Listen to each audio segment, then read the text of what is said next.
Guys, I'm going to jump off. Ooh. Hold on. Sorry about that. I'm going to jump off for a few minutes. Right before it gets to 2, if everyone can just put themselves on mute. Sure. So Sarah can get us live. Okay, sounds good. Hey, Barbara, how you doing? I'm great, thanks. Awesome. Katia. Hi, Barbara. Hi. Hi, Barbara. Hi, Katia. Okay, guys, if you can mute yourself now so we can go live at 2.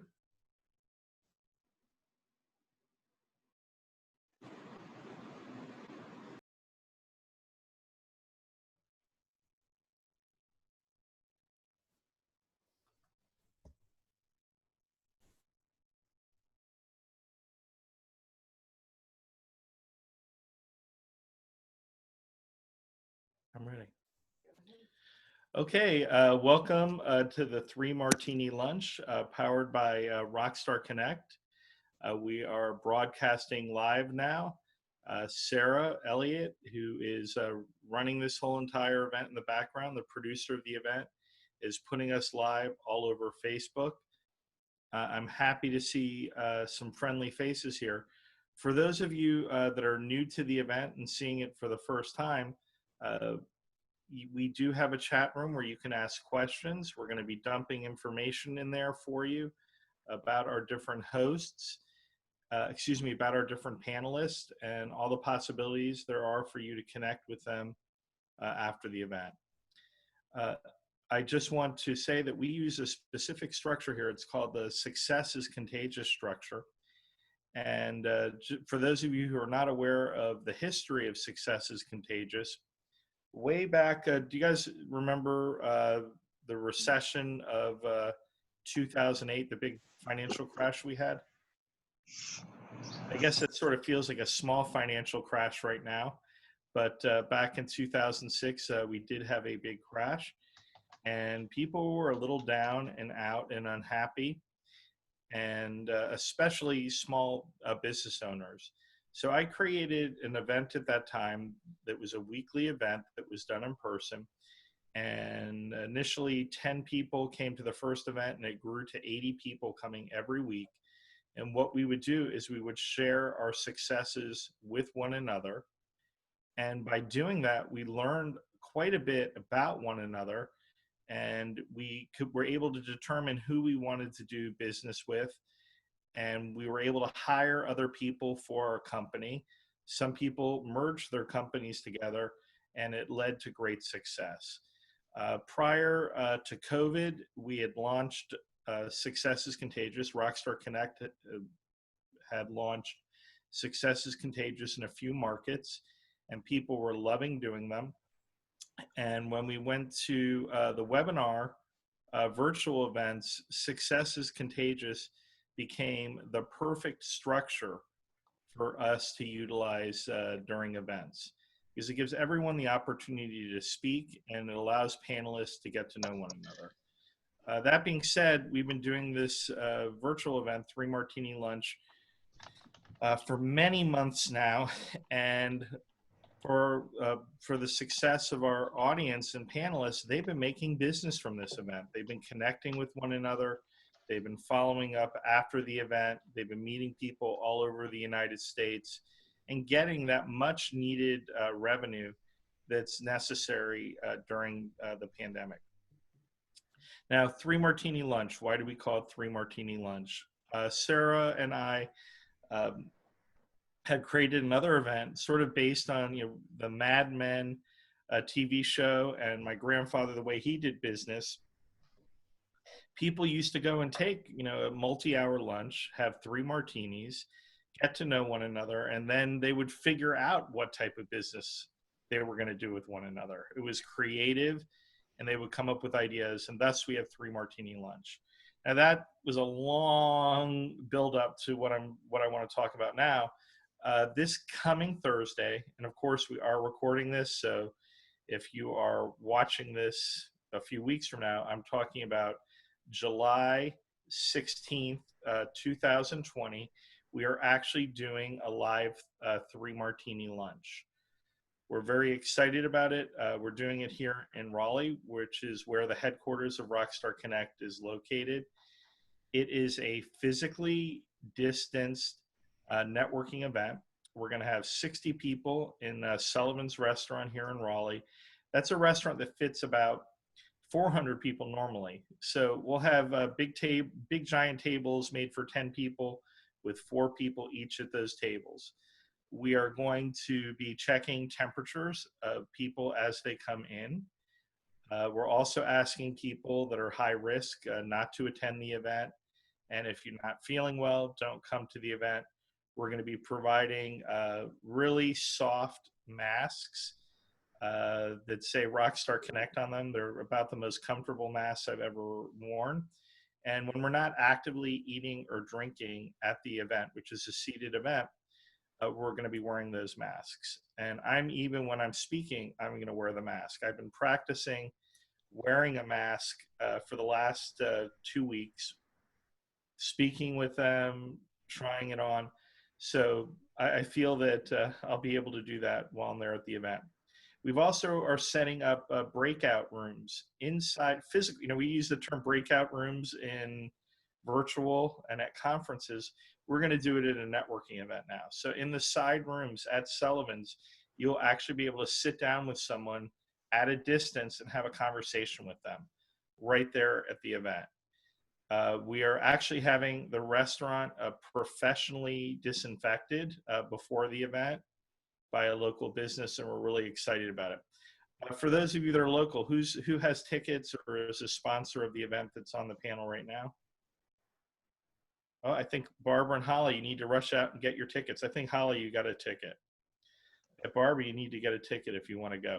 But this is going to be a great event, and if it's successful, this is an experiment. We're going to be videoing it, make sure that we can do it properly. We're going to be doing it every month in the Raleigh area. It'll be a repeating event, and then we'll do it in other locations in North Carolina, and we'll offer it as an event that can be done by our host around the country. Very important to support local restaurants, local businesses, but also for us to get together as small business people to really give each other emotional support and share our successes and encourage other people to have successes. Jackie, somehow you flipped your camera and you're laying on your side. That's pretty cool. I would set mine up that way too. Barbara, we'll have you at the next one for sure. But Am I straight now? You're straight now. You're all straight. So that Thursday event, it's going to be a collaborative workshop. Everyone's going to have a little portion of the event that they're going to be participating in, and I am excited to see all of you there. Thank you, Jenny and Domenic and Jacqueline for coming. And Holly, you have tickets. Do you have a ticket as well? No. I wish I could. I already have a standing event on Thursdays that I'm actually being paid for. So otherwise, I would be there with bells on. Great. Yeah, so we're very happy because we have our goal was to just have 30 people. That was our goal. We could do the event with 30 people, but we're going to have 60 people. We're going to have a great lunch. Everyone likes steak and salmon. And it looks like steak is winning. If we were having a contest, steak is winning 5-1 over vegan and fish. Who would have thought in this day and age that steak would be winning out? And it is real steak. It's not like Impossible Steak or Impossible Burger. And so let's jump into it. That was a lot of talking on my part. We scheduled a little less panelists this time. We have more people coming in the second hour because I want to do a little bit of a deep dive to the success portion of today's panel. I would like you to share what is your success and less concentrate on your business, but just what is a life success that you've had this week, a family related success, because I'm finding the business portion pretty easy because I do business with people all over the United States. I'm always on phone calls. I'm able to help my clients at a distance, but now I'm with my family all the time. How do I, my success would be making their lives better and making my life better as a family. So that's what we're going to do today. So I'd like you to share a brief bit about yourself, and then jump right into your definition of success with your family. Barbara, let's start with you today. If you can unmute yourself. Yeah, thank you very much. Thank you, Stephen. It's so good to be here. Success, instead of success with a family, this time I'd like to talk about success with a friend. I just had the most awesome opportunity. I took my first trip away from home since COVID. I went to the Billy Graham Training Center in Asheville, which is an absolutely gorgeous, gorgeous place. And it was a conference called Hope for the Nation. And I had a friend who's a 3-time cancer survivor who's been through a lot. I invited her to join me. And this conference was all about how do we offer hope for our nation in all the things that are going on. And one of the things that came out of it was, remember the days there was a big movement, WWJD, what would Jesus do? It was very popular. We had it in jewelry and all kinds of things. And one of the speakers said, we need to change that word for the environment that we're in now, and we need to say, what did Jesus do? And one of the things, when I started my business, I'm an organizer. I started in residential organizing 43 years ago when nobody had ever heard of it. And when I went to the small business, they thought I was crazy for doing it. And now we do it with businesses. But one of the things I said was I wanted my clients to feel the love of Jesus from me, whether or not I ever spoke his name. And I usually didn't speak his name because I was afraid of offending someone. But one of the things that happens when you turn 70 is you're much more willing to say things and not so worried about people being a friend. So and one of the things I said, and I think this is a family thing, is that when you feel a nudge to do something, to make a phone call, to whatever, do it. And one of the women told a story about she had a nudge a couple of times to contact this woman. She didn't do it. She had the nudge the 3rd time before she went to bed. And when she got up the next morning, the woman had died. And so the message they gave us is, we need to be so aware, and we need to take some quiet time away to really think. I mean, that's one of the gifts of COVID, is that we've been given some time we didn't have before. And that's when we want to think about what's really important to us. What legacy do we want to leave? And when we get a nudge, be sure we reach out with love, which is what Jesus would have done. Well, thank you, Barbara. That's a wonderful description of success. And I think what you're saying, what did Jesus do, or what would Jesus do? That people shouldn't be offended by that at all. If you see, Jesus as your personal savior, or you see Jesus as an important historic figure, we can learn from that. So I think it's very important. Also, you talk about going with your feelings, that nudge. I call it a gut feeling, and actually, Sarah and I were talking about it this week. And we find that whenever anything good that's come out of our life, we've gone with our gut, including, marrying one another. It wasn't an overly planned thing. It's like, it feels right, let's going to do it. The same thing in business. When we overthink in business or in our life, we tend to miss out on a lot of opportunities. And not only that, it's not that we're overthinking it. We're using other people's judgment. We're allowing people to judge us instead of going with our instinct. So Barbara, thank you very much for bringing that up. So I'm going to move over to Holly, Dr. Holly. It's great to have you back. It's been a few weeks since you've been on the program. I think this is a topic you can really sink your teeth into. Why don't you jump in and share with us? Sure, yeah. So when I'm talking about personal success, as you mentioned, and business success, you're right, that comes very easily. And I actually find, I'm going to kind of commingle the two, I think. I have more time now in it because of the pandemic. I'm not jumping on a plane or getting in my car or traveling somewhere and missing out on my family like I used to. I'm not having to spend oodles and gobs of my lunch hours talking with clients. I can actually have time by myself to catch up on what's current and what I need to learn, so I'm more effective the next time I'm speaking to people. And I think I've appreciated that most at home. I have 2 adult children, and we have dinner every Sunday night together. And during the week, I usually see one or the other of them off and on from one day to the next. And it's just nice. We all seem to have some found time. So that's been my personal success lately, has been just found time and then being able to be intentional with the use of that time. That's excellent.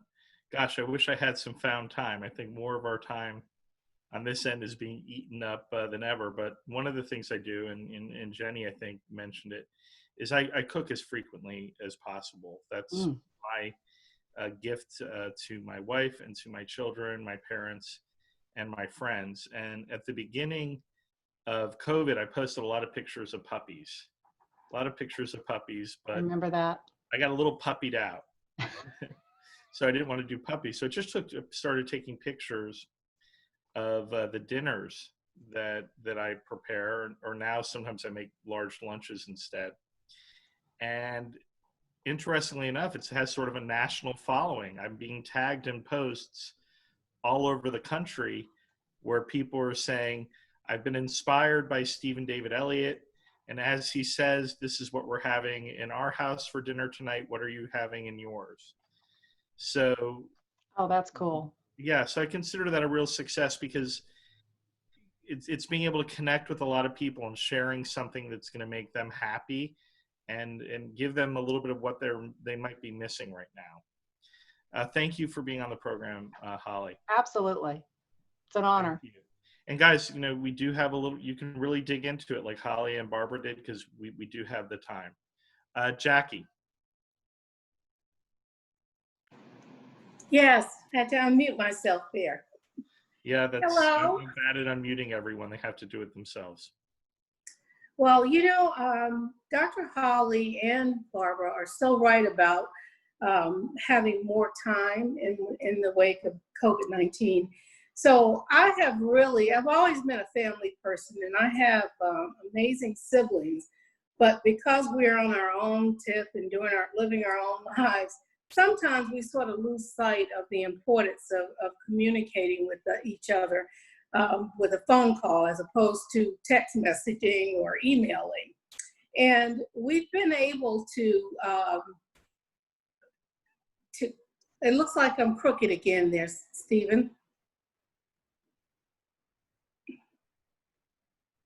Turn your phone back. You're crooked, but we know it's not a character thing. Turn your phone back upright. I'm trying. There you go.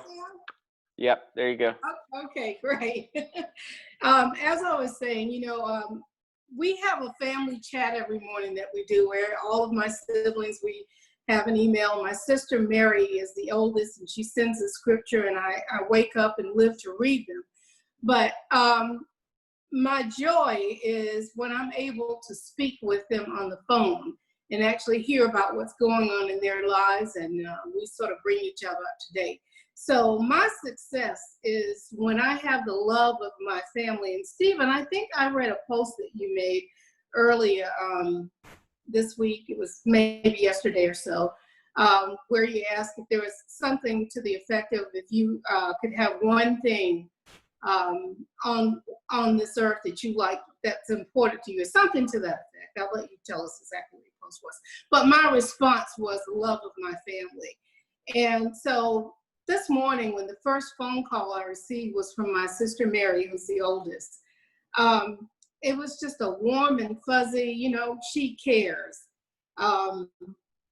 More than just the scripture and the text message that she sends. So success to me is that if you don't have the love of the people who mean the most to you, you can't possibly inspire other people. And so my success is making sure I stay grounded with my family. And we lost our mother, who was the matriarch of our family and just taught us so much about loving each other. We lost her in April. And, not a day goes by where I'm not constantly talking to my mother in my morning prayers and saying to her, Mom, your legacy lives on, and that you instill this love in us. And so we'll continue this. And so I'm happy that I get to talk to my siblings on a regular basis, and even more so now. So that's my joy. That's my success, and I feel that's what really clearly defines who I am as a person. That's a fantastic success, Jackie. Thank you for sharing. People are talking about having more time. This is a great time to reach out to people that appear to have disappeared in your life. Mm-hmm. That what happened to that person? We had this connection, we had this conversation, maybe reaching out to someone you went to college or high school with, or a family member that you might have severed ties with. Maybe it's a good time to reconnect. I'm going to jump out of order a little bit and drop down to Florida to speak with David Linsky. If you could tell us a little bit about what you do and share with us what your success is. Awesome. Thanks, Steve. And everyone's response has been so great so far. I'm going to take all your guys' advice. My name is David Linsky. My company is Debt Free Living. We're a financial planning firm that focuses our efforts on showing our clients how to first understand their current situation when it comes to their debt, and then put together a proper financial plan on how to get out of that debt in the most efficient way. We don't consolidate or refinance. We use proper financial planning tools to actually eliminate the debt in a fraction of the time. I think my success this week when it comes to, family and is my girlfriend's 25th birthday was last weekend. And our plan initially was to go with all of our friends to Las Vegas and celebrate there. 25 is a big, fun birthday. And of course, with coronavirus, those plans did not happen. But, and I could see how sad she was. And, she wanted to really have a good time and be with people that she loved.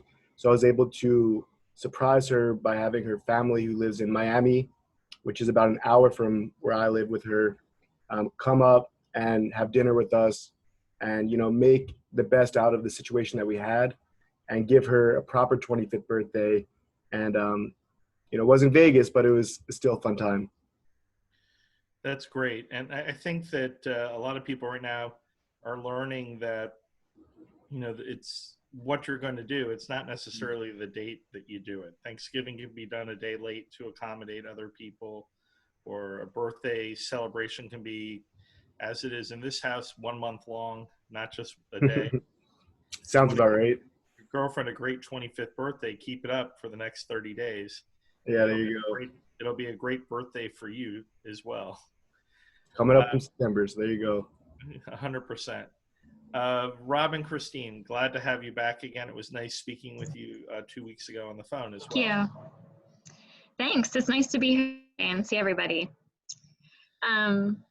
So what I realized pretty early on was I was very anxious about everything going on for my business, and we had a lot of clients who were leaving.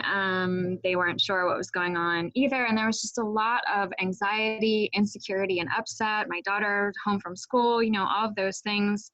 And I tried to have a schedule for us, and everyone was then anxious about the schedule and meeting this priority and this and that really didn't exist anymore. And so I realized that by going with the flow every day, that was creating less anxiety for everyone, that we could go with what we needed to do that day, whatever was coming up for clients. A lot of people really felt anxious. I deal with small businesses and nonprofits, and they weren't sure what was going to happen. And so by focusing on today, what can we do today? What's our success for today? What does that look like? That helped my family to be really happy, and also helped my clients and business acquaintances to be happy too. Just saying, we have right now. And so what can we do with that? And that's been a success that we've really had, all of us overall. You seem to be doing a really good job with it. It looks like we're getting a little weird noise there. Okay, so I saw that you went out this weekend and you enjoyed a restaurant, which is really nice. And with our families right now, we're really in close tight. We're with some of our families, and others are at a distance. I think part of the balancing act is saying, hey, do you want me to spend time with you right now? Or do you need alone time? Like Sarah drove up to Warren County, which is about an hour drive from Raleigh, to spend the day with her father yesterday. And I think it was also great because she got to spend a day away from me, so I wasn't totally in her space, and got to do things that are, as individuals, not just as the family unit, because the family unit is all in a tight scrunch up space right now. Rhonda, share a little bit about what you do. Welcome from California, and share with I wish us. I could attend your event, but unfortunately it's a little too far, and we're on major shutdown here. Oh my gosh, they just shut everything down again. So what I do is, I'm an expert on LinkedIn, and I work with entrepreneurs, coaches, consultants, business owners, and I teach them a system on how to book 2 to 10 appointments a week. I lovingly like to say I get you out of the LinkedIn Witness Protection Program so that you can get found and keep your calendar booked with quality prospects and clients. So I love your question, Stephen, on a personal note. So because, we're a little bit older and we're being really cautious because of the corona. In fact, my 28-year-old just told me that her roommate was diagnosed with it. And I'm like, oh, that's great. They live together. So it's been about 5 or 6 days and, she's fine and the roommate just has a sore throat. But, at the same point, you kind of like look up. So what my husband and I did, now you guys will laugh, okay? We live in a complex with a pool that shut down. So we bought a little 10-foot by 3 feet deep above ground blow up pool. And we put the pool in the backyard with a raft. And then we decided to really turn it into a staycation. So we pulled the TV outside and we watched Hamilton on TV, and we put the fire pit and did s'mores. And it actually felt like, a staycation. It was really cool, and we're going to have our 40th anniversary, right? We've never done this. How crazy is that, right? So I would call that a huge success, 4 months being together 24/7 and not a harsh word between us, just still, happy and loving. So it's very cool. Well, congratulations. That's you're a role model for all of us in that regard. So in California, I did read about that your governor was shutting everything down. I know there's more cases there, but it seems like, knock on wood, more people aren't necessarily dying. No, they're not dying. They're just being stupid. And I mean that in the sense that, I have asthma, right? And, I'm certainly a lot closer to Social Security than I'd like to admit. So, given all of that, I think wearing a mask when you're in a public place, whether it's just, the grocery store or I go to CVS, it's just respectful because you could be a carrier and not know it, right? And I'm absolutely amazed at the number of people, even though the stores have signs, that don't wear masks, or whatever. And the other thing that really was so great is we had a disaster this weekend in the middle of our staycation with our sprinkler. Like literally, my husband could not figure out how to turn the sprinklers off. We were flooding the whole street. And I put something on next door, and I had 4 neighbors come and help us to try and figure it out. So, the kindness that we're seeing from people that just want to help. And one of them actually told us what to do. And my husband went to Home Depot and he managed to figure it out by himself, which saved us $300 and, a whole lot of stuff. But, it's the kindness of neighbors. So I'm seeing so much goodness in people, that just want to help. It's amazing. And how we take the simple things. We have had this fire pit forever and never turned it on. And now all of a sudden, like we had this little vacation. So you just, it's kind of like you can choose to make lemonade out of lemons, or you can choose to be miserable. I choose to make the lemonade. That's excellent. I think a lot of people are breaking out the swimming pools, and people that own swimming pools are extremely popular right now.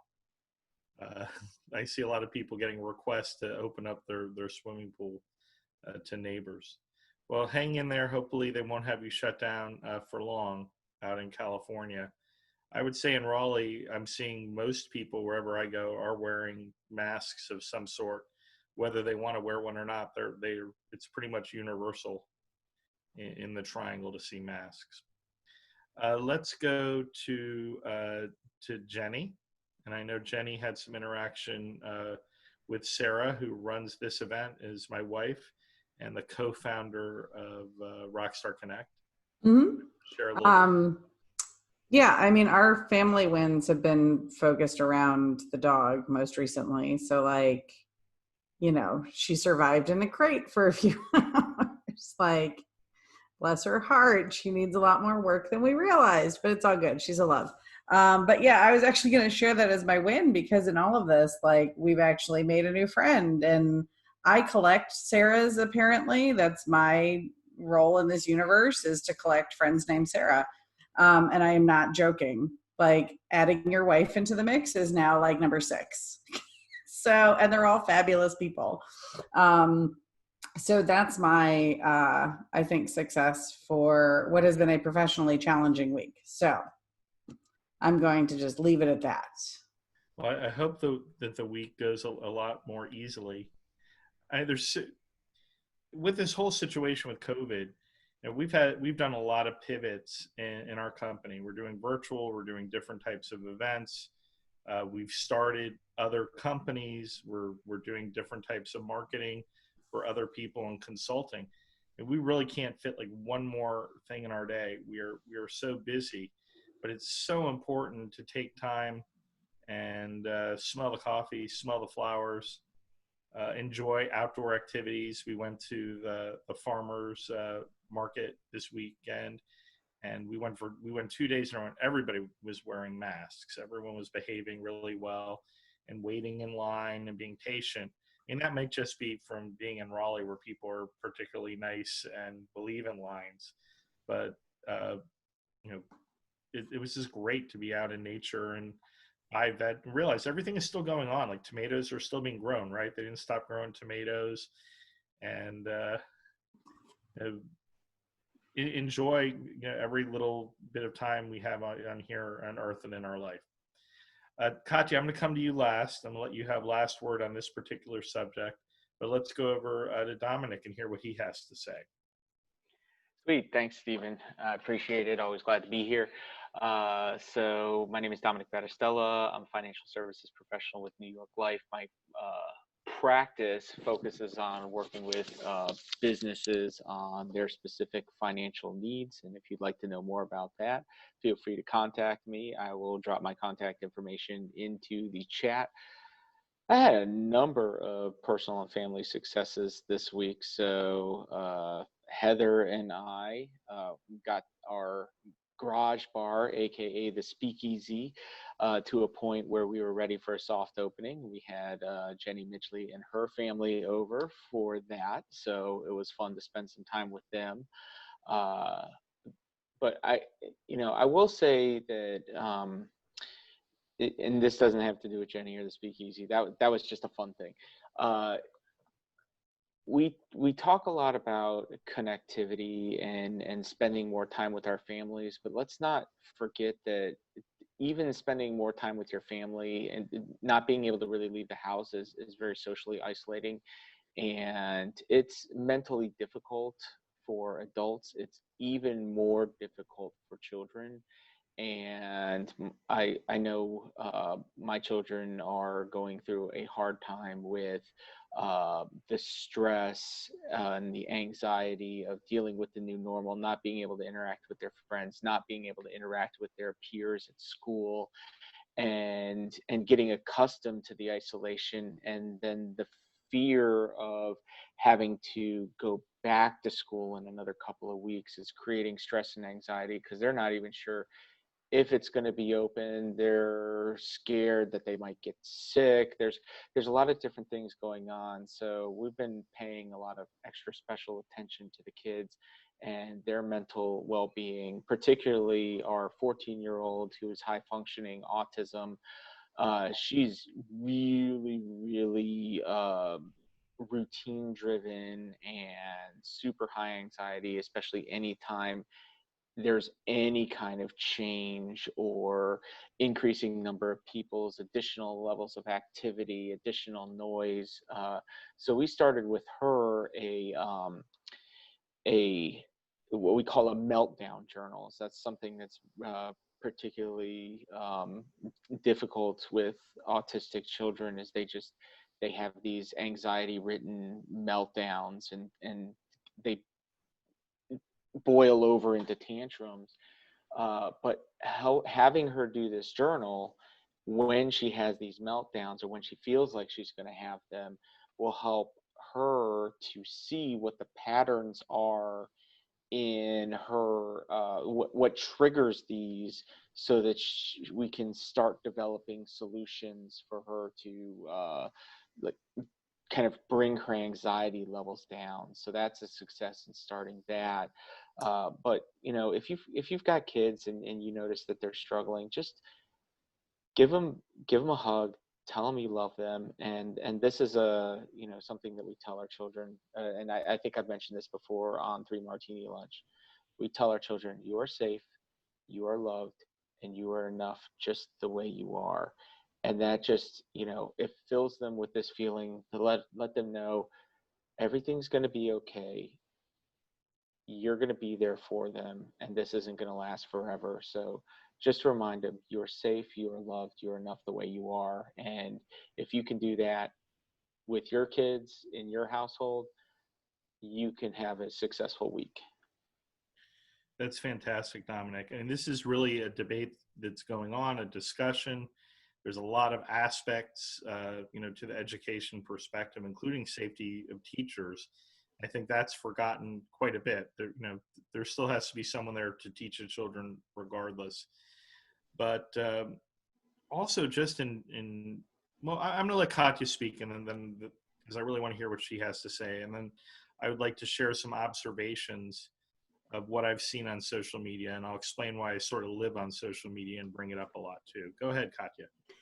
Well, I do believe then when everything goes well at home, then everything go well in business. I believe they really intertwine, right? They fit together. And one of the things then my family now joke a lot. They say, guys, if she doesn't have her head in the game, like I can't function. And this is something I say a lot. They say, guys, we have to work this out, because I need to work today, or I need to work tomorrow, and I need my head in the game. Meaning for me to be fully present with my clients, I need to really not have any clouds on top of me. One of the things then the past 5 weeks, so you guys haven't seen me too much here.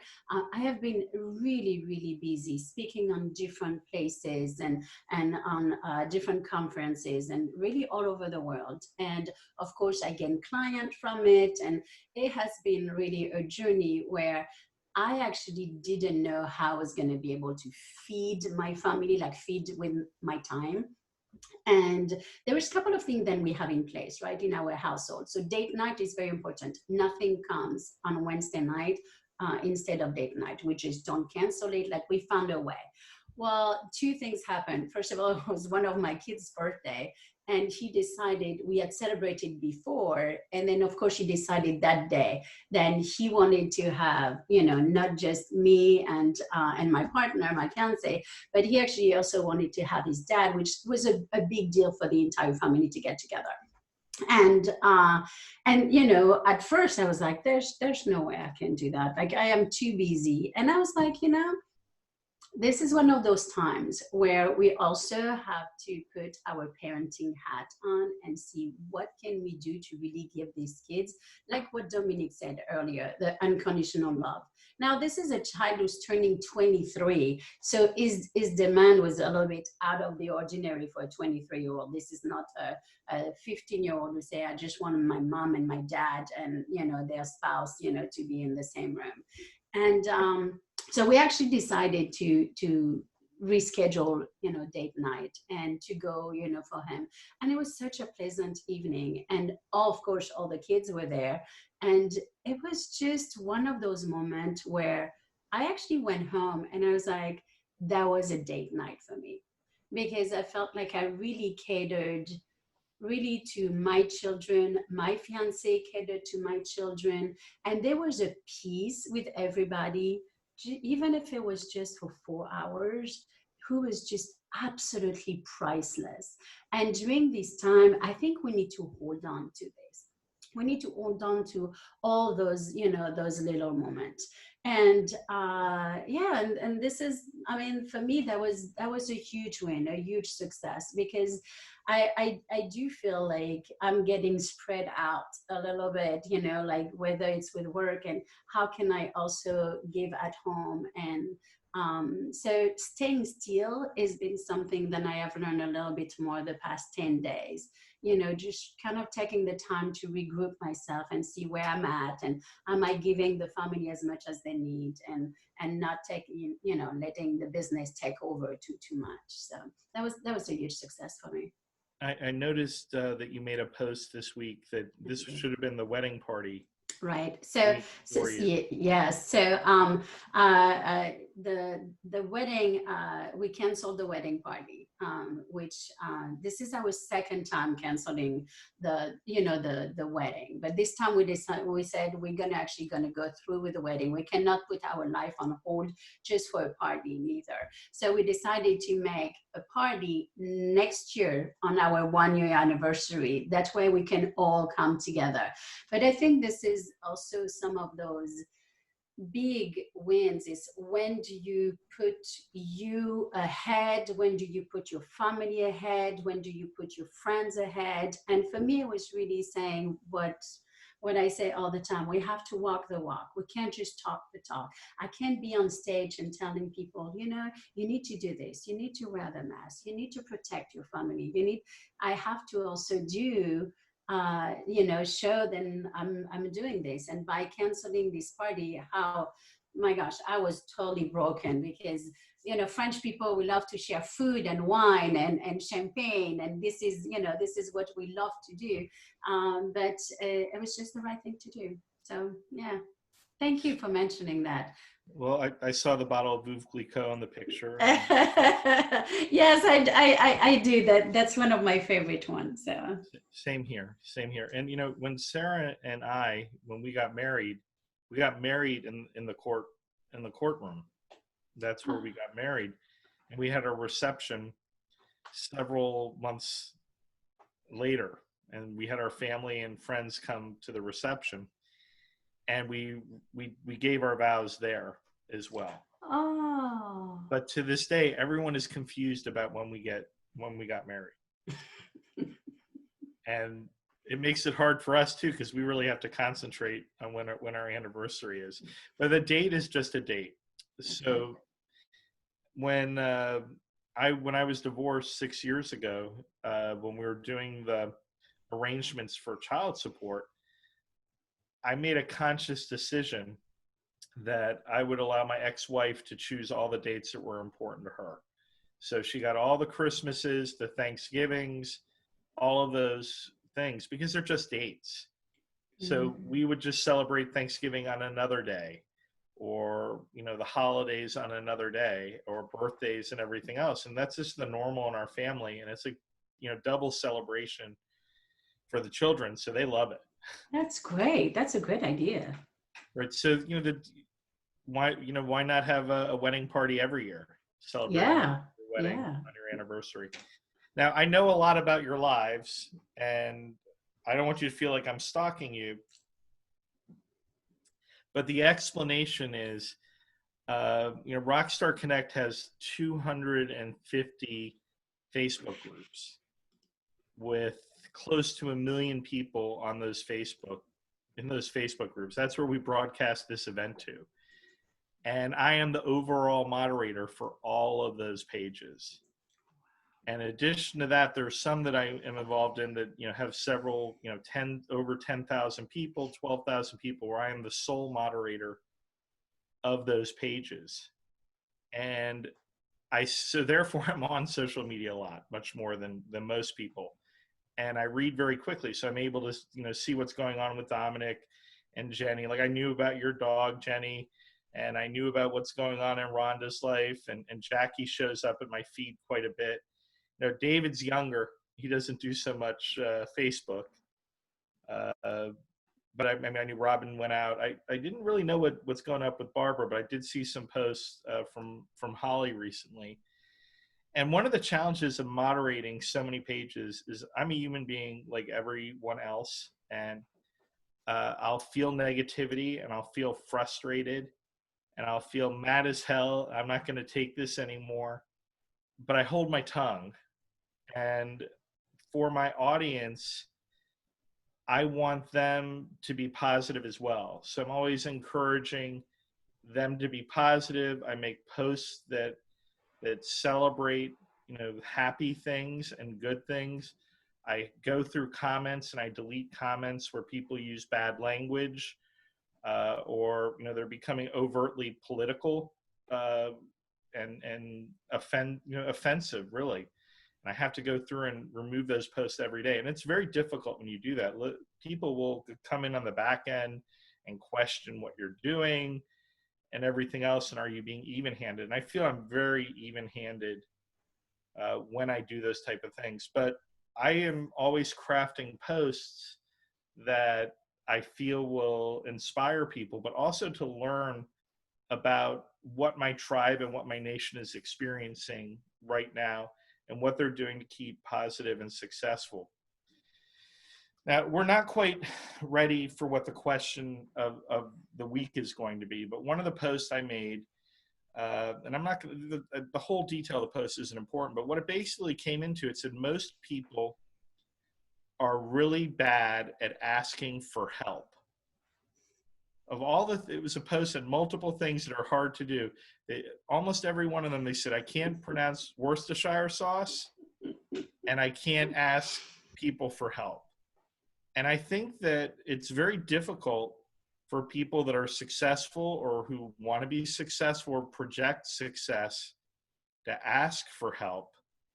And maybe it's something that we need to ask for help. And I want to know from you, and I'm going to go through you individually. Are you asking for more help today? Are you asking your friends if they need help and their family members? And is that what we need to do as a society, since there's such a need for that? And let me go to you first, Domenic. Why? Because I was typing in the chat? You caught me not paying attention to you again? Exactly. It's like back to being a school teacher again in school. Essentially, what I'm talking about is asking for help. It's important for you to ask for help for yourself, for your business, for your friends, for your family now. And that seems to be something that universally people that are in business, that are entrepreneurs, solo entrepreneurs, they don't want to ask for help because they think it's a weakness. Yeah, that's, I mean, I think it's more of a weakness to not ask for help, but that's me personally, right? But yeah, most people feel like they have to, it's a demonstration of strength to appear that you have everything all together and are the master of your own universe, when the reality is, especially with solopreneurs, you need so many more people around you who can help do the things that you're not an expert in, right? Because most of us have this, like, our one superpower, right, that we're exceptional at, and that's why people come to us for that particular skill. But there's so many other things that we just, because we're so good at that, we don't focus the time to become competent in those other things. And that's why you have to grab, usually solopreneurs are surrounded by other solopreneurs who can do those jobs for them, and then you hire each other, right? But you don't talk about it, right? I don't see a lot of solopreneurs talking about the people that they hire, the people that they're a client of, which would seem to me to be problematic, since we're all trying to promote each other's businesses. Why not tell other people who you use, right, and help them get business? And if they use you, they're probably going to promote you to other people to help you get business. So that's true in business. That's true of solopreneurs. It's true of people in my industry, people that just have control issues and they can't let go and hire an administrative person to do the, you know, the tasks that they're not, that don't really benefit them to do themselves, right? It makes more sense for you to pay somebody else to do. Maybe that's manage your social media, maybe that's manage your CRM, maybe that's doing outreach. Or be willing to accept free help. Or being willing to accept free help. Yeah, sure. I mean, there's lots of different, you know, ways that people can get help. So there's the that people don't want to ask, but they don't know how to ask either, right? They're nervous about that, and you know, they may go to a trusted source to ask, but a lot of people don't have that either, unfortunately. I guess a microcosm of this, though, you know, dealing with family, and I'll go back to my 14-year-old again as part of her freakouts this week. She doesn't want anybody to help her through her processes, and you know, I had to get a little bit stern with her and just tell her, like, look, in this family we help each other. You know, you want to know who helps me the most? And I pointed at my fiance Heather. She helps me the most. I know who helps her the most.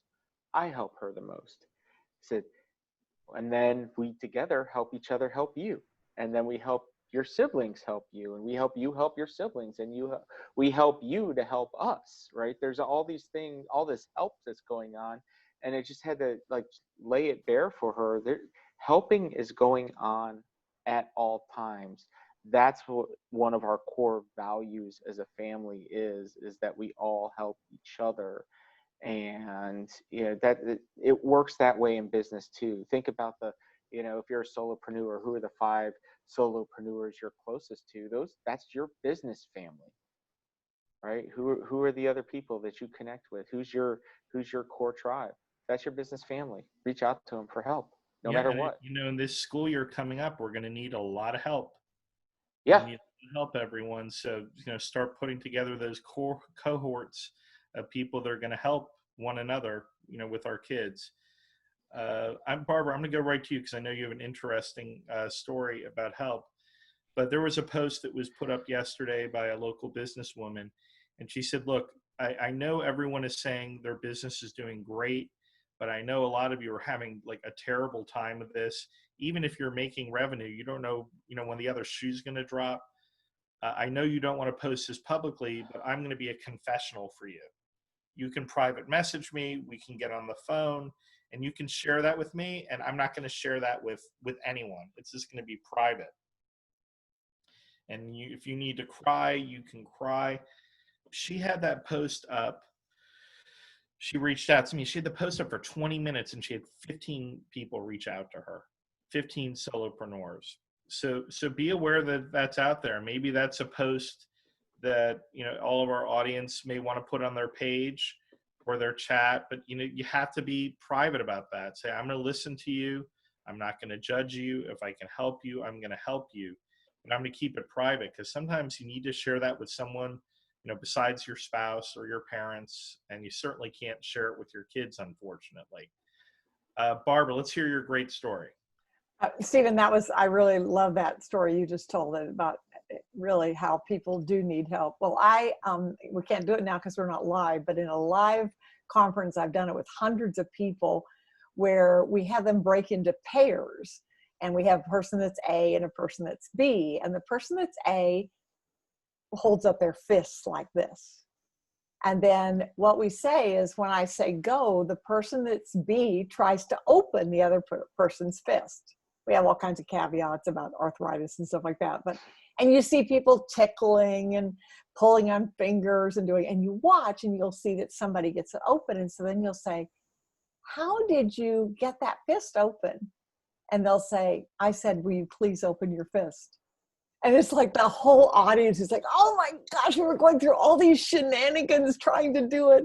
And all we had to do is say, will you please open your fist? And so I think that's, and then one of the other things is sometimes you talk to people who talk about the services that you offer, and you start jumping in about how you're going to help them.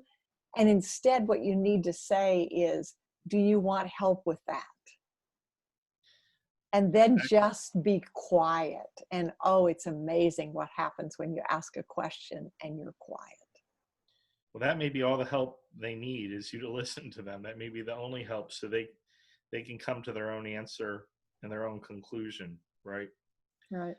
Holly, help. Yeah, so I was watching. If you guys have not been looking at the chat, Jenny's been putting some really cool things in the chat about the imposter syndrome, and which is very real. And I'm sure she'll talk more about that when you ask her to participate. Sometimes, and this is true of me, I get so busy. It sounds like you're really busy right now, Stephen, that I forget to ask for help. It's not that I don't want it, and it's not that I don't know I need it. I just don't have the time, so I'm just going from thing to thing to thing to thing to thing. And what I don't realize often is if I just take the time to pause and ask for help, it's going to help me get through my day much more rapidly anyway, just by stopping and making that request. So I think sometimes when we're really in the throes of busyness, we just need to take a deep breath and say, who could help me get through this day much more successfully? Who could contribute to my day and help me be much better at what I'm doing for everybody else? And I know that that's a big takeaway for me. I often have to stop and just go, wait, just stop. Well, it's excellent. And I think that it's also important because a lot of us only have, one person they work with. Maybe they have a staff. Look at your staff. Like, we have a staff, luckily, and they're fantastic. They've been with us, some of them now for over 5 years. And some of them right now, they have concerns because we are not utilizing them at full capacity. And we're paying them their salary and giving them their hours, but they feel like they aren't possibly fully contributing. They want to help. So it's important that you go to them and delegate some of that heavy stuff that's on your plate to other people on your team. Also, those people may not be people that you employ. They may be people that you hire. Mm-hmm. Rhonda's a consultant. I'll go to Rhonda next. And she has a lot of clients that have paid money to her that aren't necessarily using her services right now. And I know that she's calling out to them and saying, look, you have hours booked with me. They're already paid for. What is it I can do to help you? Is it looking over your LinkedIn page? Or is it maybe making an important connection that you need right now to help you with a part of your business that you can't do on your own? So you have to recognize those resources are there. Don't crawl up and curl up in a ball. Just, what did Barbara say? Please, can you help me? Rhonda, well, I hope I didn't steal any of your thunder there and you can build on it. No, not at all. And I'll add one thing that's been extremely great for me, and that is having accountability partners. So I have 2 accountability partners, and I can always reach out to them and say, look, I really need your help. And, a simple example, yesterday, I don't know if this has ever happened to any of you, but Google disappeared as my Chrome browser. Like, it just got hijacked. Like, I have no idea what happened to Google, and it just messed up my computer. And so I actually reached out to one of my accountability partners who's really techie, and I texted and I said, hey, I could really use your help.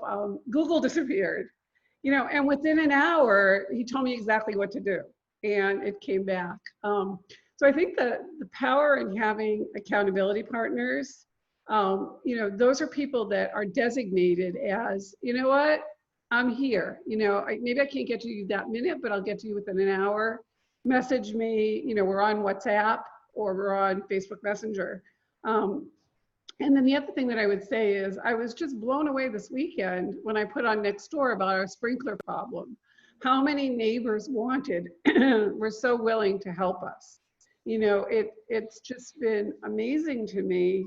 And I always say, I took this from one of my mentors, Stacey O'Byrne, and she says, make your ask, A-S-K, bigger than your butt, B-U-T, right? So, I have taken the thing that, if I need something, I'm going to ask for it. What's the worst someone could say? No. Okay. And then you go to someone else. I'll never forget when my daughter was 30, was little. And I said to her, I go, Stephanie, do you know what the word no means? And she looked at me and she goes, yeah, mommy, that's the word on backwards. Hello. Right. So, and now she's like, 30, but I still remember that. So, I guess the thing is that for me, it's really been, reaching out in my community and the accountability partners, and also letting my clients know that I am available and they can always ask, and that's one of the things that I say, look, we might be done working together, but if you need something, just ask me, or, keep my calendar link and book a half hour, and just, whatever you need, I'll give it to you. It's fine. I'm not like a shrink that has a clock. Just ask me what you need and I'll give it to you. Right. That's fantastic. And also, sometimes when people are asking you for help, that can mean revenue for your business. So most of my business in the last 3 months in real estate has been people that say, hey, I know you're busy and I hate to ask, but I need some help in a real estate transaction. And I know you're the person who's going to be able to help me. And I have been able to help them, and it's made money for me as well. And I get a lot of people that will ask me, do you know somebody who can do X, Y, Z? And what that allows me to do is reach out to those people, especially like Barbara as an example, who does an amazing job with the virtual organization, right? There's so many people that was able, do you know anybody that could help me? And, if it wasn't for this great group, I wouldn't be exposed to so many people that I could refer to, right? So again, even if they don't ask them, do you need any help with anything? I'm connected to these amazing people. I'd love to give a referral if it's something that you need. Excellent. Help is help is important. How do you get help from other people? I've been doing large events now for 32 years. I've been doing large events, and a lot of that falls on me, a lot of responsibility to me. But what I learned very early on, if I asked people, like a lot of people say, I'm going to get together a whole committee and everyone's going to have all these responsibilities. Your ask may be too much. People have their own life, but if you break out those asks for help into little small portions, people are going to be able to help you. You want to set those people that are going to help you up for success because they want to be successful in giving you help. You don't want to set them up for failure. Sarah, is there a question from the audience that someone wanted to bring up? So Kristen Miller would like to know when you actually need to pay for help from a professional. So where's the line between what you can ask for a favor from somebody and when you actually need to reward them for spending the time with you? Excellent. Well, I mean, it really depends. What have you put in given to that person in the back? How have you helped them? Have you charged them? Or have you done things complimentary for them as well? And I will jump on with you. Yeah. Hey, Mark. Absolutely. Welcome. Mark, if you could mute yourself, please. Jenny, this is a good one for you because you brought this, the question up regarding when do you pay and when is it free, etc. What are your thoughts on that as far as paid help and free help? I think you have to, at the very basic business level, you have to look at what your ROI is, right? Like look at what your hourly rate is. And if you are unable to meet your obligations because you are not investing in help that's going to cost you $25 an hour when you bill for $150 an hour, there's a problem with that math. And it's not like that's at the very basic level. But beyond that, like, what are you not an expert in, right? Like, I joke and say I don't math. That's why I became a social worker. And then that's why I became a photographer, because I don't have to math. But at the end of the day, right, like as a business owner, I have to do a little math. But it's not my strong suit. So I pay a bookkeeper, right? Because it's one of those things where you have to look at it from the perspective of like, I know what I can get from a client. And if it takes me 7 hours, another great example, I am terrible at some of these like technology things. Like I'm really good at some things and I am terrible at other things. And web design, not my thing. The first landing page I had to design for myself, because it was a project as part of a course I was taking, I was crying in my bed for like hours, to the point that my husband came in and he was like, honey, you're scaring the kids. Can I help you? And like, so this was not that long ago. There's multiple kids involved. It's not that long ago. But so I turned around, I was like, this is the worst thing ever. And I never want to do it again. Like I just had to do it for the course. But then when it came time for me to not have to do it again, I paid someone to do it for me. Because think about all of the things that I could have been doing with my 7 hours. Not crying in my bed and scaring my children. Right. I mean, the help there could have been, connecting someone else, with someone else that could do that with ease. Yeah, just asking someone to, like, they took my husband coming in and saying, like, all I needed to do apparently was to assign the DNS, which now I know what that means, but I didn't then. And it literally took him 5 minutes and he walked me through it. And I was like, oh. Well, now you're the expert on it. Jackie, I'm going to give you the last word on help, and then we're going to start with our new panelists that are coming in, Norma and Andrew. I wanted to call you Andrea for a second. And Katie and Noah and Mark and Jack. So Jackie, last word on help, and then I'm going to introduce the topic of the week. For me, I think being comfortable enough to ask for help involves the relationships that you build along the way. And I think that is so important. I know for me, in order for me to ask someone for help, trust is a big issue. It really is. And I think it's important that when you built yourself a network of people or a tribe that you truly trust and there are no weak links, you can be very successful when you reach out for help. And it's a mutual thing. And I am a mastermind at asking for help because I'm in the nonprofit world. But for me, again, it goes back to those relationships that you build and how you build those relationships with transparency. So oftentimes when you need help and you've built a relationship with someone, they can actually look at you and tell that you're in need of help without you even asking sometimes because of the relationship that you've built with them. So for me, if you build transparent and quality relationships, when you need help, it's easy to ask for help. Excellent. Thank you. So what we've been talking about is we've been talking about success. We've been talking about asking how to ask for help. We discussed this really poignant post where a woman had reached out to small business owners where she said, if you are having real problems that you're afraid to put out in the public, you can reach out to me and use me as a confessional. You can cry to me, you can say whatever you like. I want to encourage everyone out there to take that opportunity to put a post out there like that if you have the time to legitimately listen to those people that do need help. So the topic of this week is something that I posted on social media. It's a topic that Sarah shared with me that she said will get great engagement and we'll learn a lot about the people in our tribe and what's important to them. The topic this week is, what do you love about life?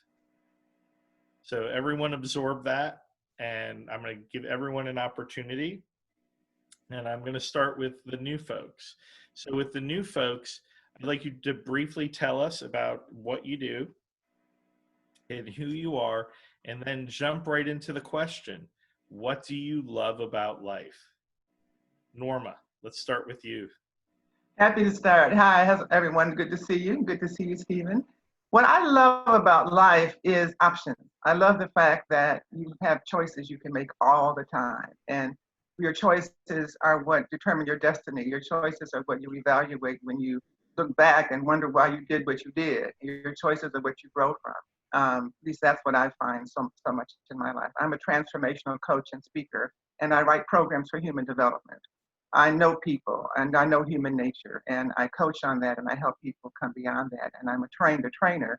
I have a program, like I said, I write programs for human development. And I have a program that I certify speakers and coaches and facilitators to share the program in their community as a way to help people know who they are and find their superpowers. I got that partly from one of our previous conversations that we had, Stephen, on your call and some others that I've had.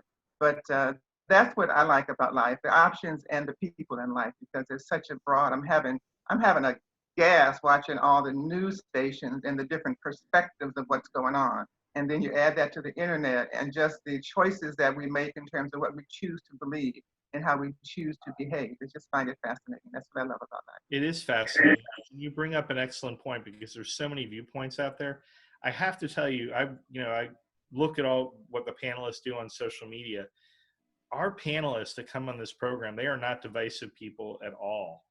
They're always posting about helping other people and success. And they're pointing out good news and positive things. And if it does become controversial, they don't allow it to happen. They don't allow that fighting in their threads. They just cut it. They may remove a comment, they may remove a thread, because we're about getting all through this together. Not only as us as panelists with Rockstar Connect, but all the attendees to all the Rockstar Connect events. We want to come out on this on top. And that's why we have this program. It's to encourage people to continue to do what they need to do to help everyone around them be positive and successful. Katie Blomquist. Yes, hi. You have the microphone. All right. I'm Katie Blomquist. I'm the founder and executive director of the nonprofit Going Places.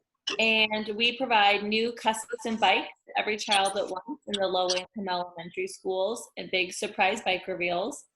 And I also teach people how to start their own nonprofits through an online course. So to answer the question, what I love about life is you never know what's going to happen next. It's that, it's that excitement, which, some people could let it turn to fear, but it's that my cousin, I always have this thing where whenever life is getting like something's exciting happening, we'll just put in all caps, life. Like we text that to each other, life, because you never know what's coming next. And it's, there's ups and downs, but you just know there's always those ups coming. And it's exciting to not know what's coming next. Well, I mean, you have a real love for life. It's very apparent in your social media. And I know this week you've had a hamburger that's probably the first hamburger. I had McDonald's. And that was a McDonald's hamburger because it looked amazing. Yes, I know. You guys, yesterday was get a free French fry, like medium-sized French fry. So I, of course, ate a full meal and then found that out and immediately got in my car and drove to McDonald's. And I got my free medium French fry along with the deluxe quarter pounder with cheese. And it was amazing. But I ate it at 3:30 and never ate again until this morning because I was so full for the whole night. I wonder if they were always amazing and we just sort of took it for granted, because I had a McDonald's hamburger like 2 weeks ago. And I was like, this is the best McDonald's hamburger I've ever had in my life. Maybe is it because we're appreciating all those little things in life that we may have took for granted before, or are they just making better hamburgers? I don't know. I've always liked a quarter pounder with cheese, but the deluxe was like another level. It was like a true high-end burger. Yeah, I mean, it looked absolutely beautiful. Andrew, our chef and real estate agent, what is it? Why do we have these great hamburgers, and what do you love about life? Well, the reason we have better food than we're used to is because people they're not jaded on their jobs anymore. They're actually taking pride in what they're doing, whether it's just frying French fries or selling a house. People are excited to work again. So you can taste that in the food. I'm a firm believer of that. I mean, I had great French fries, a great burger. Yep. Anyone that knows me knows, like, if I'm going to eat fast food, I only get Taco Bell. So this was like a nice change of pace, and it was really good. I highly recommend it. Yeah, you and I are the two people that like Taco Bell. But Taco Bell breakfast is coming back, and that's the best kept secret on this planet. That's what I love about life too. Taco Bell challenge where, if someone can finish like $50 worth of Taco Bell, I could. You could. Okay, great. Andrew, what is it that you love about life? What I love about life is, even though we all have the same 24 hours in a day, it's not linear. We don't have to do the same thing. My Monday could be your Saturday, or you could choose to work in the evening and play all day, or vice versa. I love the fact that there's so many different vectors we can all take to get to where we want to go. Excellent. That's an excellent point. I've never thought of that. But right now, what is a day right now? I mean, you have to look at a calendar to know what day of the week it is. I have to rely on Sarah to send me an email to remind me that in an hour I'm on this thing. And she's very good at doing that, isn't she? She is great at it. Thank you. Noah, what do you love about life? And a little bit about yourself, please. You know, there are so many different answers, but what came into mind is actually the opposite of the fast food is creating space. So I really resonated with what Andrew said. I believe that right now we are creating space to connect with a lot of things. So maybe that's why the fast food is suddenly, as Andrew said, is yummier. And even if I see you guys here, we are creating space to connect with each other. So for me, it's about creating the space. I am a fast pacer. I speak mostly fast. I walk fast. You know, everything is fast. So when I create those spaces to pause and listen to people, just be with people, be with myself, sit on my porch and look at the birds, those are the moments that for me, it's 100% life. And what I do is I'm an executive coach and a leadership coach. And a lot of what I do is I work with social leaders. So I just love listening to them. And that was a new skill for me when I started coaching. I wasn't an amazing listener.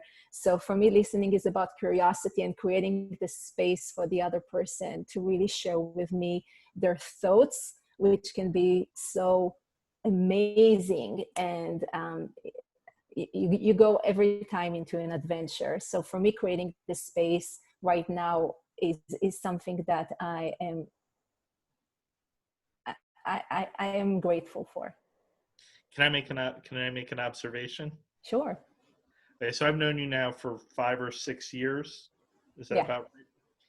And when I first met you, you've been in the United States for quite a while, but you were still very much Israeli, and Israelis are very passionate, and they speak very fast, and they tend to speak a lot.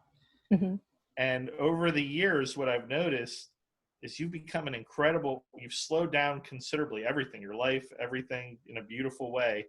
And you've become an incredible asker of questions. Is asking questions now something that's part of your life that you love? I truly love that. And by the way, when I moved here, I moved from New York City. So everyone, they're talking fast. So I learned to talk even faster in New York, but I realized that it doesn't work well with my accent. So I had to learn how to slow down that people will understand what I'm saying. And yes, I live questions. I mostly live for the paradoxes. I love paradoxes. And that's when Andrew said what he said. I was like, yes. So I'm a fan of paradoxes, actually. And also just connectivity. I mean, there's so many people. I mean, I'm connected to all of you through all of you, really. So, I mean, I could tell you, how Noah and Jackie met, and it's a lot of good stories there. Chris Rogers, what do you love about life? And do you want to tell us a little bit about the event we're doing with you on Thursday? Let's see here. What I love about life. I love sunrises and sunsets and everything in between. I mean, what's there not to love about life? There's a lot of people who don't wake up every day. So you got to give it your all and enjoy every minute of it all you can. And about the event on Thursday, just so you know, I've been moving furniture around all day trying to make this thing absolutely perfect. I think you've done an amazing job at, putting together something that everyone's truly going to be excited about and have a great time at and a safe experience with. So Thursday, Sullivan's Steakhouse. I think you don't have any tickets left, or you do, or? I haven't looked. I think we have 5 more seats, which would put us at capacity for the Awesome. stage. Well, if any of the folks on this call do not have tickets yet, now is definitely the time to see something new, see something engaging, and see something amazing that's going to happen on Thursday at Sullivan's, and also have a pretty good lunch at the same time.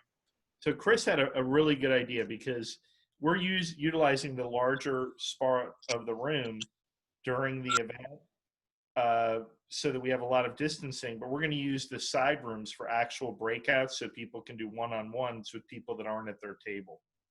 So he's showing you the whole room. Wow, you moved a lot of tables. Okay. Well, we're really excited about the event. I'm going to jump over. I told you I'd go to Jack and Mark first. but Jackie has to leave soon for an appointment, and she has some great information about what she loves about life. Well, I love people. That is my favorite thing in the world in this life, is just to be around people and see how I can help them have a better quality of life and just build relationships that are strong. And hopefully we can work together sometime as one nation to do this. And so what I love most about life is life, human beings, and making a loving connection and laying a foundation for others to follow suit. Well, that's fantastic. And, you know, I watch her social media like I watch all your social media.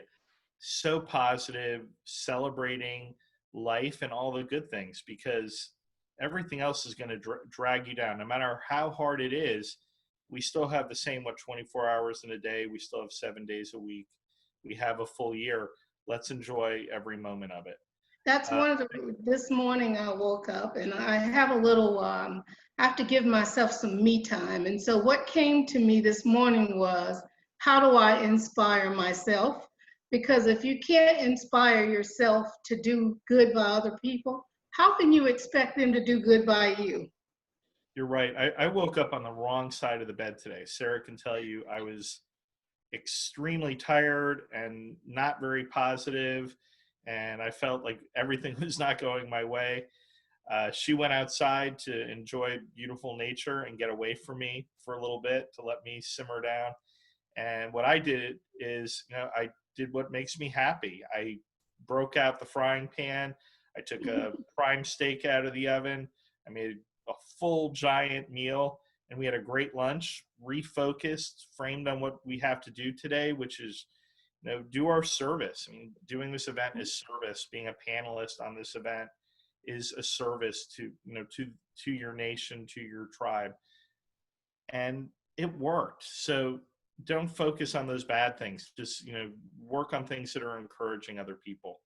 Jack Brockman, your opportunity to speak. Wow. So in listening to everybody, I've transitioned off my sunflowers and rainbows.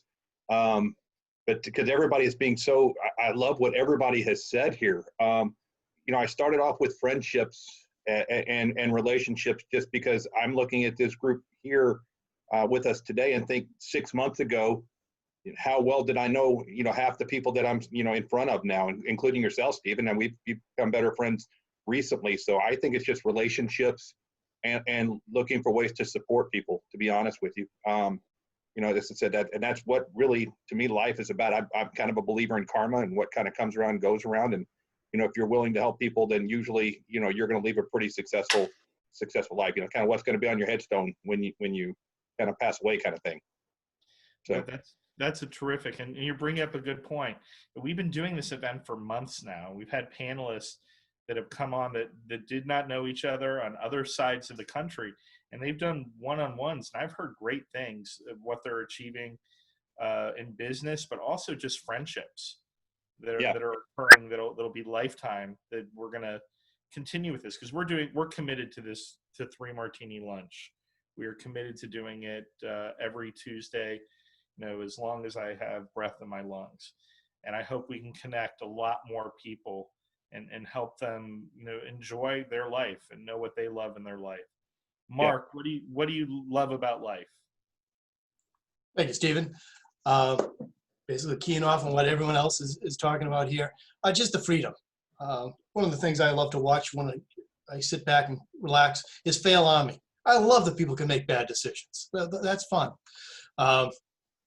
You can see what happens. But in all seriousness, being able to pick your own path, to do what makes you happy. Like you said, being able to do a steak in the morning. Just the freedom of everything we really do have the opportunity to do here. Picking that path, picking what you love, and along the way, just noticing everything that there is to notice. A friend of mine was making fun of me, going, "Mark gets excited over, you know, a cucumber in his garden, like he's never seen it before. I've had a garden for years." Every time I do that, I'm happy. I'm like Peter Pan. I'm just going to be that kid forever. I like the little things that we notice. and just having fun. And And that should drive business, I think, I too. mean, there's easy things that you can do in your life that you know are going to make you happy. And making other people happy is the easiest way to really improve your life. And the person who's right next to you, your spouse, your children, your parents, your business associates, those are the people you need to start with. And if you make them happy, you're going to have a happy life, right? Absolutely. Jenny, Midgley, it's all yours. What do you love about life? You know, the question actually like literally stopped my thought process. Like no one has ever asked me that before, and that I can recall, like in this fashion, right? Like, what do you, just basically, like, what do you love about life? Not like, what do you like about your day, or what do you like about your job, or what do you like about your, whatever, like, just what do you like about life? It's a very hard question to answer. I used to not enjoy life at all. It was like, I lived a very sad existence, and I don't need to get into all of the details, but what I appreciate now is the capacity that life has to expand, and also to retract a bit when you need it to. So through the journey that is this life, this one life that we have, you are setting the path, but you also, set the tone for if it's going to be an expansive life or if it's going to be small. And there are times when you need it to be small. There's times when you need it, like you need that recovery time from whatever it is, whether it's too many tacos at the speakeasy, or too much emotional baggage being laid out in a platform of thousands of people watching you, whatever it is, right? Like you're going to need that time for it to be a little bit smaller. And then when you need it to be big, and it can grow around you, and you can make your impact that has this ripple effect that you didn't even know it was going to have, like that is what I love about life. That's a fantastic observation. You did very well for a question that was very hard. And you're making me sort of think about, like, one of the things I'm very happy about this week is, I was able to speak to someone and really help them through a really hard part of their life. And they actually took my advice, and they're following my advice. And that feels fantastic. I saw a post earlier this week where someone said they don't like assholes. You know what an asshole is, guys? Who knows what that is? That's someone who's always asking you for your advice, but they never follow your advice.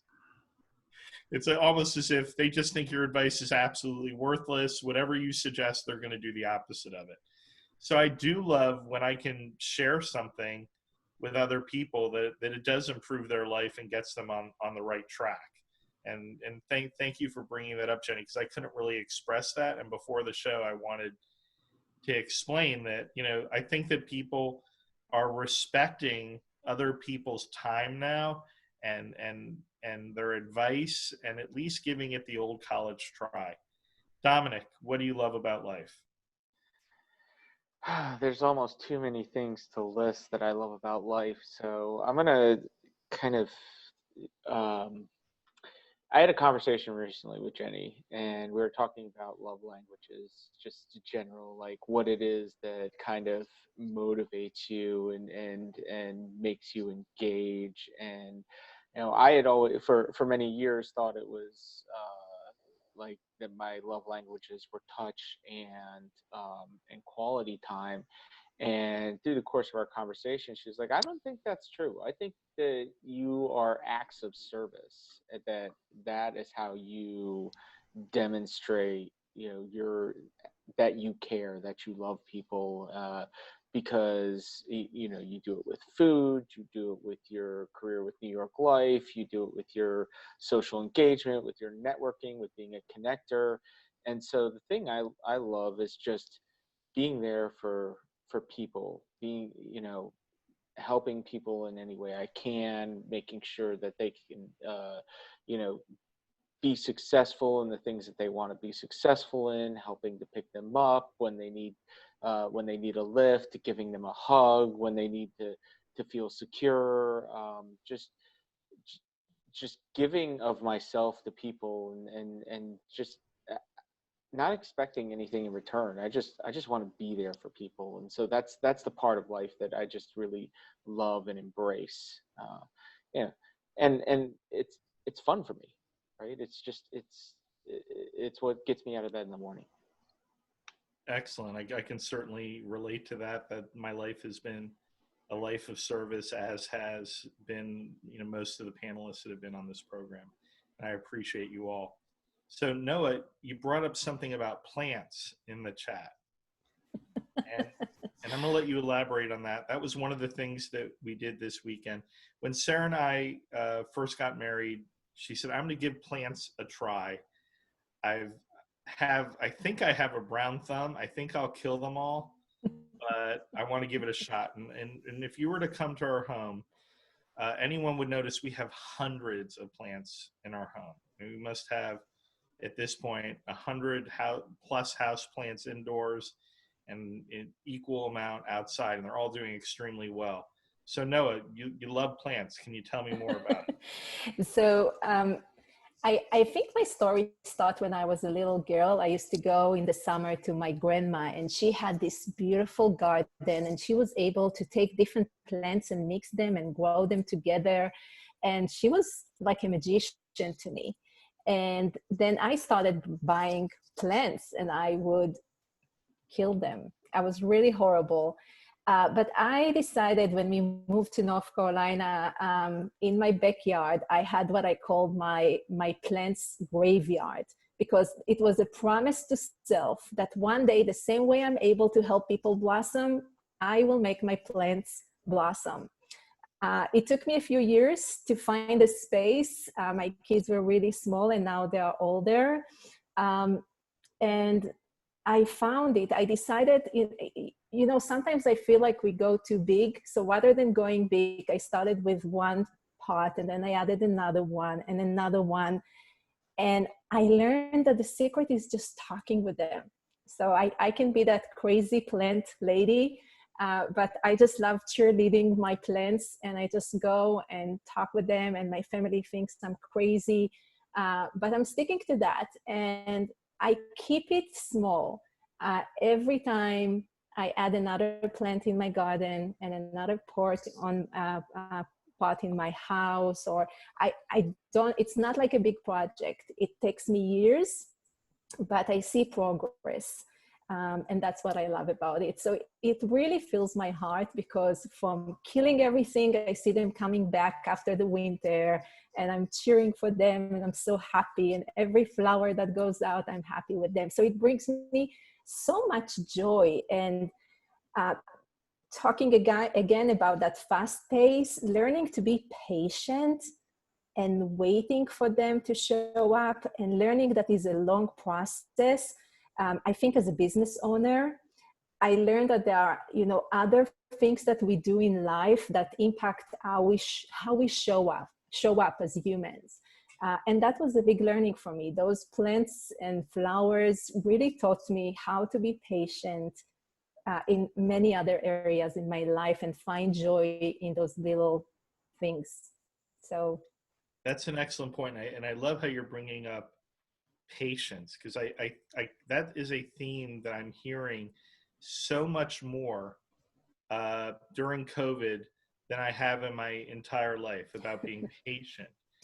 Being patient when you go to a restaurant now when the food comes, or when you order groceries online and they say, hey, it's going to take 3 days for the groceries to come.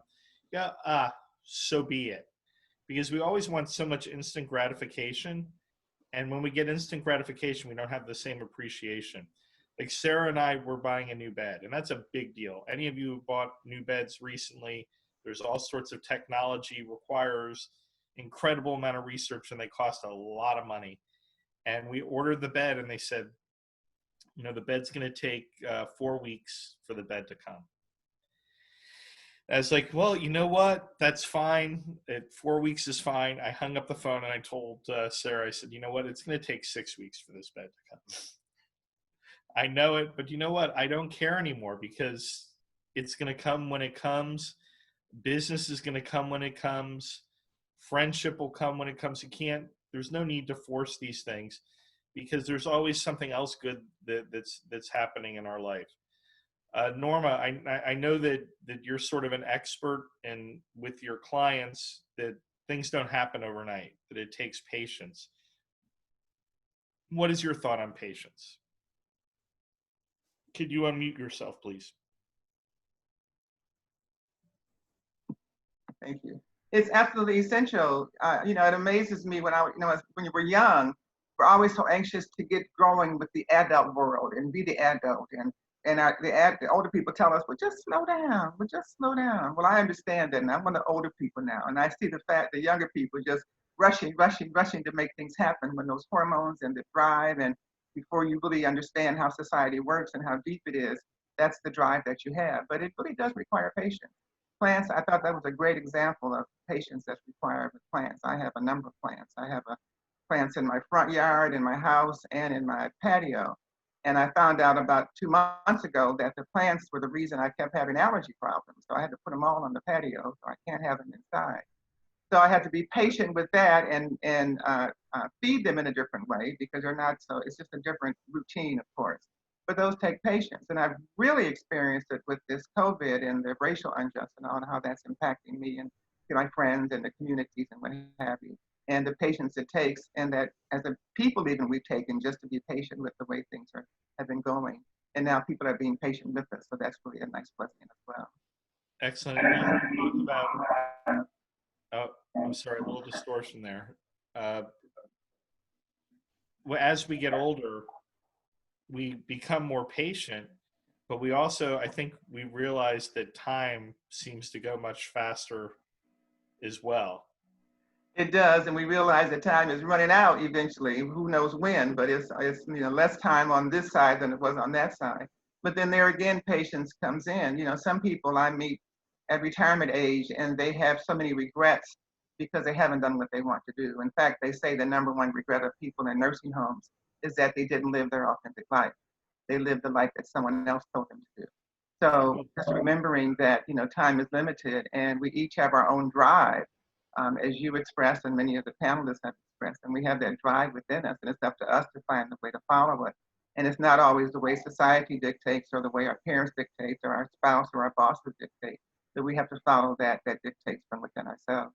And that's how we get better patience, if we really know we're on our appropriate, authentic path. Excellent. It's funny that you bring that up, and I apologize that every time I talk that mic going like that. I started off my career as a geriatric social worker, and I worked with the very aged. So you might think your parents are elderly. I'm talking about people in their 80s and 90s, and even people in their hundreds. And I almost universally would hear from them that they had regret that they did not lead their authentic life. That there were things that they wanted to do to their life that they said, I will do when I retire. That's what I'm going to do when I retire. And when they came to the point where they could retire, they found they didn't have the energy to do it, the health to do it, the people to help them, because there's less people when you get later in your life. And I really took that to heart. And because of that, it's really directed my entire career in life since then. Anything that I wanted to do, I've just done it without hesitation, because I don't want to have that regret. And what's interesting is once you start doing that, you end up surrounding yourself with people that feel the exact same way, and they get it and they understand you, and they want to help you lead that authentic life. You don't have to do it on your own. Once you're being that truthful person about how you should lead your life, you're going to be able to accomplish it. And maybe you're going to be leading many different lives. This earlier you start, the more things you can do. And Andrew Pierce is someone I really respect, who does really what he likes to do. I mean, he's 100% true to himself, and he enjoys everything that he does. So what are your thoughts on patience, Andrew, and how does that impact authenticity? I am a huge fan of patience, and that is a lesson that I had to learn really the hard way. About 10 years ago, I was in a really bad accident where I broke my neck and my back. And I love working. I love being out there and a part of stuff. So by not being able to do anything and being laid up for 8 weeks before I could even start PT, I had to learn an insane amount of patience I never had before. And through all that, you know, it grew and I got better at it over time. And now I think it's probably my greatest character trait or my biggest asset, because I'm not looking for the overnight result. I'm okay playing the long game, so to speak, because A, no matter what happens, it's not the worst thing that's ever happened to me anymore. And B, I will outwait anybody to make sure that everything is going the way that I want it to go. So I think patience is incredibly important. And if you have it and you can learn it, it can be your greatest strength. Well, thank you. That's very insightful. And patience allows you to do what you want to do. I mean, Katie, you're someone who does exactly what they want to do when you want to do it. What is your thoughts on patience? I'm not very patient. And that's why I have to surround myself with people that are, so they hold me back. But I think that that's why I've been able to have the kind of success that I've had, is because I go big or I don't go at all. And so, and I want to do it now. And so I don't weigh out a million like pros and cons. I don't make a list. I don't make a plan. I just do it and figure it out on the way. I mean, I have those things to a degree, obviously, you know, but I don't wait. I just do it now and make sure it works. But that's what my board is, you know, people who, cause I'm like, oh my gosh, like year one, I was like, let's do this and this and these programs. Are like, that's like 5 years from now. We have to focus just on the bikes, and we'll implement more things as time goes. And now here we are with 4 programs 3 years in, but I was ready to do it all, you know, month 1. So there's a certain like patient is you have to recognize there are some things that are important to you. And you have to concentrate on those things, but also be patient with other people where it may not be their priority. Right. Give them the excuse to back out of that obligation to be involved in what you love, and then find those other people that do love what you love about life. Mark Roberts, what are your thoughts on patience? As a Boston boy, I'm really not that good with it. I'm kind of like an unemployed doctor. I have no patience at all. It's funny. I can have patience with people, but patience for things or getting things done is very, very minimal. So I think that's a good balance. Kind of what Andrew was saying. Dealing with people, I can have that patience, but looking for my deadlines and looking to get things done, I'm very, very impatient. I think the value of time just is always there at me. Every second you waste is gone. You're not going to get it back. You can't reinvent it. So you want to make every second count. Whether it's just saying thank you to someone or whether it's appreciating something. And that kind of goes in with. Very patient with people, though. Yes. That. Absolutely. I love teaching and training. You know, for that I can understand if you're not getting it, you're just not getting it. That doesn't irritate me.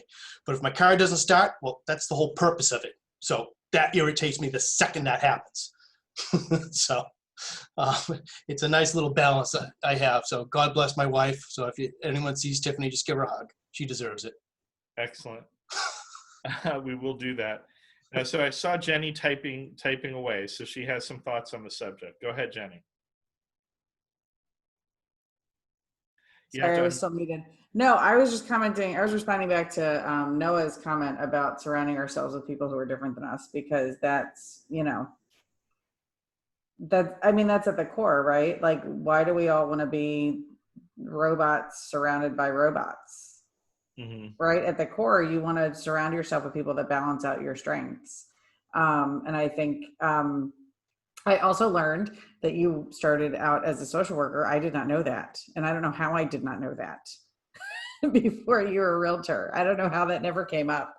I've had many things that I've done because I started working very early. I had my first job when I was 12. I had a very big drive, and you tried to start businesses when I was like a small child.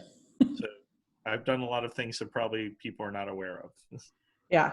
And I mean, I knew about the bookstores, I knew about the real estate, I knew about the entrepreneurship, but that was like, wait, he was a social worker too? Like, yeah, because I worked in geriatrics, and you learn things like that you didn't even know you needed to learn when you're working with an older population. So, but yeah. So that's all I was saying. And did you find that, because what I would find is there were some people that felt very accomplished. A lot of the people that were the creative types that didn't go a normal career path, they just like, I'm going to be a piano player and that's what I'm going to do. It's my drive. Like I had one at the senior center that I was in charge of. We had one gentleman and he was 104 years old. And he said he started playing piano when he was like 4 years old. Oh my God. And when he was in elementary school, he used to perform in the theater, in the silent movie theaters. He played the piano. And at night, he would sleep inside of the piano. That's what he did. And at the age of 104, he was still playing piano for all the events and in all the classes, played piano all day long. So this was a man who really did everything he wanted because he lived and he breathed it. But what I learned, I started doing a lot of my events back with, when I was working with the elderly. So I did health fairs for the elderly and ran their classes, and I did major events for Alzheimer's Association. And much like Katie, what I learned is that you really can't depend on everyone that's around you. They're not going to be as passionate about what you do as possible that you are. But if you get it started and you're passionate about it, other people will get excited and they will help you, and they'll help you move it forward because they say, hey, this is really important to this person. So maybe it's something important that I want to jump onto the bandwagon and participate in. And that's really, Rockstar Connect has been that way. And that's how we were able to do, over 1,000 events last year, because people said, this is great. I want to participate in this as well. I can't go to all the events and be the host, and neither can Sarah, but we have people like Katie and Mark and Andrew and Domenic and Norma that host these events, and they believe in the mission, right? They really want to connect and help other people in their community. Domenic, I'm going to catch you because you were on the phone. So we've morphed onto a totally different topic. We're talking about patience, and what are your thoughts on patience in your life? So let me collect my thoughts here, because I am both extremely patient and extremely impatient, right? There's there are times in my business where, I have to go at the pace of what clients want to make, want to move at, and you have to be patient about that, because, you're not going to force people to do something that they're not ready to do. I think I need to remember that when I'm dealing with teenagers sometimes. That you're not going to be able to force them to do what they don't want to do. You have to convince them that it's in their best interest to do it. It's just figuring out what the proper motivation is. But I'm a driver personality, so I'm the kind of person who, I may not know exactly how to do something, but I'll just keep smacking my head into a brick wall until I go through it. So that's not particularly patient, but I know I need to have it. And the older I get, the more patient I get. I mean, in a previous career, when I was a chef and I was a young chef, and taking over my first kitchen at 23 years old, I mean, I was the do it now, do it because I said so type of boss. But you get to the point as you move along that you start to learn what really motivates people, and what motivates people is different for each person. And it's on you to figure that out. It's not on them to tell you. So you have to have the patience with your people, with your children, with your family, with your friends to figure out the best way to communicate, to listen, and to generally do what's in their best interest to help them along, right? And that's what makes you good, patient, effective, a leader, whatever it is that you're hoping to be. You have to figure that out. And it just, again, it comes with maturity, I think. Well, something interesting, you bring up cooking, and Noah brought up plants for patience. I have found that patience is extremely important in being a good cook. It's also important with plants. And with plants, yes, but I've got definitely my garden too, right? So that's something you can't force, right? Right, at all. The tomatoes are going to ripen when they ripen. The peppers are going to be ready when they're ready. You go out there every morning and you water them, and you make sure that they have enough food. You make sure they have enough soil. Make sure they have enough sun. You occasionally talk to them. You spray the white flies off them. Whatever it is that you got to do, but yeah, it takes a lot of patience to do that. It takes a lot of patience to, to braise a short rib, to cook something properly. You can't just get mad at it the first time. People who are impatient with cooking or impatient with plants, they're the ones that are going to mess it up. Well, that's how I know someone's an experienced cook or not. When they ask me, how long does it take to do this? And I go, and you say, when it's done. How many minutes? How many minutes? Yeah, how many minutes? Yeah. When it's ready?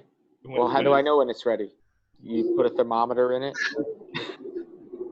You can't force it. Like if you say, well, I'll just turn, double the heat.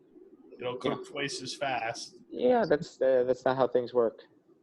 But I think people do that, frequently with life, not just. You end up with a rare burnt prime rib or something like that. Exactly. It's a bloody piece of meat. Yeah. Hey, so Clint, you're coming in a little late to this conversation. We're just here at the end. Yeah, man, I'm sorry. My wife's 40th birthday is Thursday, and her best friend from Texas just drove in with her family. And so we were all just sitting there. So that was pretty awesome. And while I'm at it, I want to give a big shout out to Chris Rogers at Sullivan's for arranging a 40th birthday party dinner for us and all 10 of us for Wednesday at Sullivan's. So I want to give a big shout out to Chris. Fantastic. Hey, I'm going to give you the topic that we discussed today is, what do you love about life? Are you ready to jump just right into that? Sure, man. So recently it's all about positivity. So I love that I have a supportive management staff at my work, especially since I just started a new career path kind of, and grateful for the relationship that I have with my wife and my daughter, even through these hard times and our unique situation that we have living wise. I'm just happy for all the positivity that's in my life, both personally and business-wise. Hey, I think that's a great place to stop for today. Clint, thank you for sharing that. I want to thank all the panelists. You've been fantastic. I want to make sure that everyone has the opportunity to connect with our panelists. The information is being dropped. All their information is dropped into the chat, and you're able to save the chat as well. We're going to be broadcasting this out on Facebook. What I am most excited about is the event coming up on Thursday at Sullivan's that we hope to be able to do again and again all around the country, enabling people to connect. And I want to thank Domenic and Clint and Chris for helping making it possible. And I want to thank Mark ahead of time, because I'm going to make you do a lot of work, you and Tiffany, at the event. All of our hosts here in the North Carolina area are going to help facilitate this workshop so everyone can network together safely. And Clint, I'm going to call you and I'm going to ask you a favor after this. But you got it, brother. If you want to check out about, I'm going to ask him for help. That was one of the other topics today. Our website is rockstarconnect.com. You can find out about all the events that we're doing virtually and otherwise. We'll be back next week, Tuesday, 2 to 4 p.m. Eastern time, just so no one is confused. 2 to 4 Eastern time to have another great panel like this with a lot of smart, intelligent people. Norma, I want to thank you for coming out on the West Coast to be with us today. If everyone could just raise their hands and wave goodbye. Thank you so much for participating. It's of great value to everyone here in our great United States. Thank you. Thank you. Thanks for having us. Thanks, Stephen.